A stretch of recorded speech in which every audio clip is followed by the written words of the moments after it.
आज हमारे पड़ोसी घर एक मुनिश्री के आहार संपन्न हुए। आहार के उपरांत कमेटी और मुनिश्री ने उनसे 21 लाख रुपए की मांग रखी।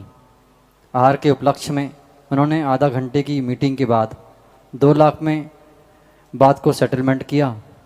घर आकर उन्होंने कहा कि आज के बाद मैं चौका नहीं लगाऊंगा।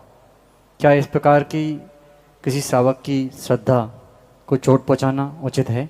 कृपया समाधान करें। देखिए, जो अनुचित काम हो वो ना करें। प्रश्न बहुत ज्वलंत है। अब मैं उत्तर दे दूंगा तो शांति धारा जैसा कांड हो जाएगा, लेकिन फिर भी उत्तर देते। डरना क्या किसी से? आगम की बात को समझें।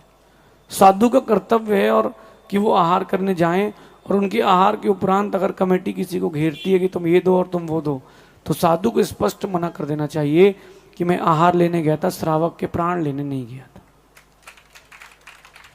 स्पष्ट रूप से साधु का कर्तव्य अपना काम करे। और कमेटी मुख्यता होता यह है कि जो कमेटी के लोग रहते हैं उनको लगता है कि कुछ आ जाएगा, कुछ आ जाएगा। भैया ध्यान रखना, साधुओं के आहार नहीं बिकते।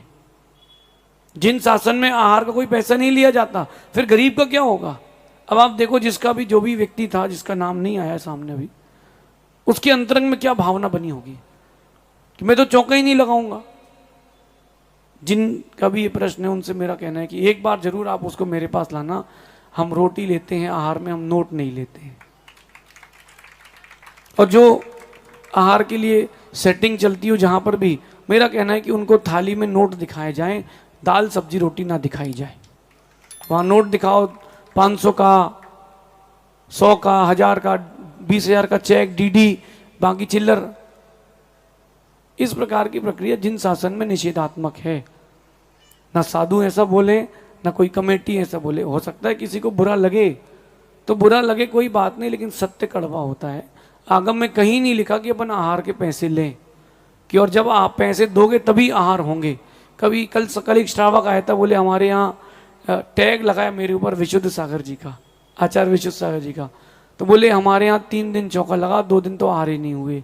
मैंने कितने चौके थे? बोले चौके तो उतने ही थे, हमारा चौका खाली गया।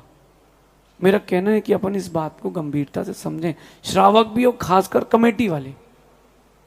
कमेटी वाले अगर फोर्स नहीं करेंगे तो साधु को कोई विकल्प भी नहीं होगा। आप लोगों का काम है चर्या कराना, लेकिन चर्या में विघ्न नहीं करना। और ध्यान रखना, जो ऐसा कर रहे हैं उनको अंतराय कर्म का बंद होगा, दर्शन मोहनी कर्म तक का बंद हो सकता है। क्योंकि एक श्रावक की श्रद्धा चली गई, और एक श्रावक की श्रद्धा गई है ना, उसको मोक्ष मार्ग में फिर वो छूट गया, फिर वो वापस घूमेगा।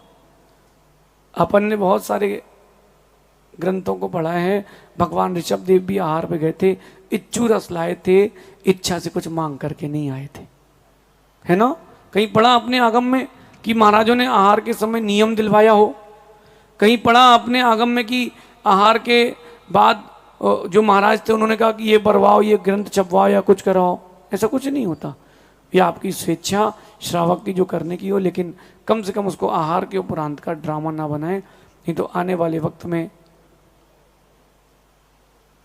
वाले वक्त में श्रावक की श्रद्धा खत्म होगी। खत्म क्या होगी वो फिर साधुओं को पूछेगा ही नहीं, ऐसा समझिए।